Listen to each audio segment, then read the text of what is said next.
Imagine a city that was burned to ashes, invaded by foreign armies, devastated by plagues that killed thousands, bombarded during 2 world wars. Now imagine that this same city rose again each time, stronger. Today, you will discover how London went from a small Roman military outpost to become the center of a global empire, and why its story is, in fact, a story of survival. And in the end, you will understand. London didn't become powerful by luck. It became powerful because it learned to never die. Long before skyscrapers and the financial market, there was only mud. In 43 AD, soldiers of the Roman Empire crossed the sea and arrived in Britain. On the banks of the River Thames, they built a small strategic settlement, Londinium. It was just a military base, but it was in the perfect spot. The narrowest stretch of the river, ideal for building a bridge and controlling trade routes. What seemed insignificant was, in fact, strategic. In a few decades, Londinium flourished. Temples were erected.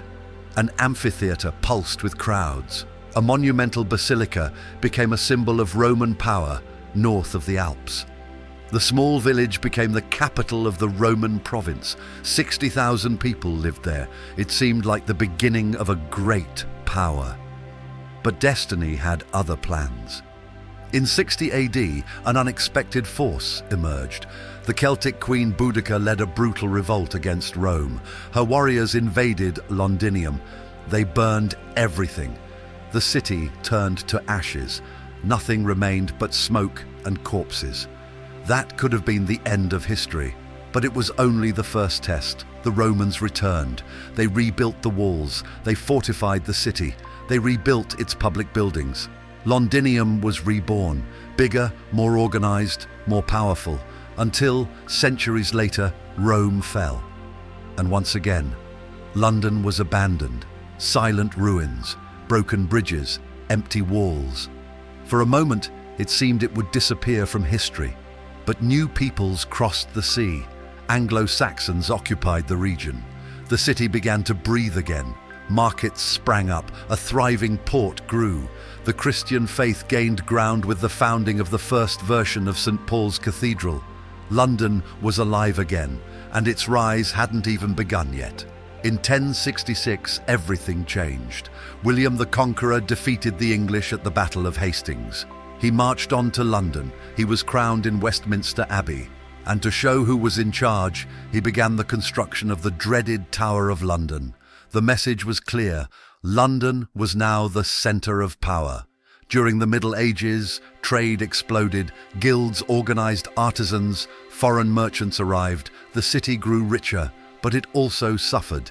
In 1348, the Black Death struck the narrow streets. Thousands died daily. Fear reigned. Even so, she resisted. Centuries later, under the reign of Elizabeth I, London transformed into a cultural capital. Theatres sprang up. The legendary Globe Theatre echoed the words of William Shakespeare. Art flourished. International trade grew. The British Empire began to take shape. London ceased to be just an important city. It became the brain of an empire. Then came the most devastating blow, the Great Fire. Flames consumed entire neighborhoods. Churches crumbled. Houses turned to dust. It seemed like the definitive end. But from the ashes, a new city emerged, rebuilt in stone, redesigned with ambition, more modern, stronger. In the 19th century, the Industrial Revolution accelerated everything. Railways crisscrossed the city. Industries produced wealth. The population exceeded millions. London was officially the largest city in the world, but growth also brings chaos, overcrowded slums, disease, crime. It was in this scenario that the Metropolitan Police emerged in 1829, and figures like Jack the Ripper haunted its streets. The city was grand and dangerous. Then, the 20th century arrived with brutal force. World War I, aerial bombardments, World War II, the Blitz. For months, bombs fell on the city, historic buildings crumbled, families were destroyed, around 30,000 Londoners died, but even under constant fire, the city did not surrender. The image of St. Paul's Cathedral, standing amidst the smoke, became a symbol of resistance. London bled, but he remained standing. After the wars, the city changed again. Immigrants from former colonies arrived. Caribbean, Asia, Africa, Europe, new languages, new cultures, new identities. London became a vibrant mix of the entire world. A city where almost every nationality is represented. A global financial center, a cultural hub, a symbol of reinvention. It didn't conquer the world by force. It conquered through adaptation. If there's a lesson in London's history, it's this: resilience builds empires. It was burned, abandoned, invaded, bombarded, and it never stopped rebuilding. The moral of this story is powerful. Great cities, like great people, are not those that never fall. They are those that always find the strength to get back up. And perhaps that's why London isn't just the capital of Great Britain. It's a symbol of survival. If you've made it this far, it's because you also understand the power of the stories that shaped the world. And in the next video, we'll reveal another city that almost disappeared, but changed history forever.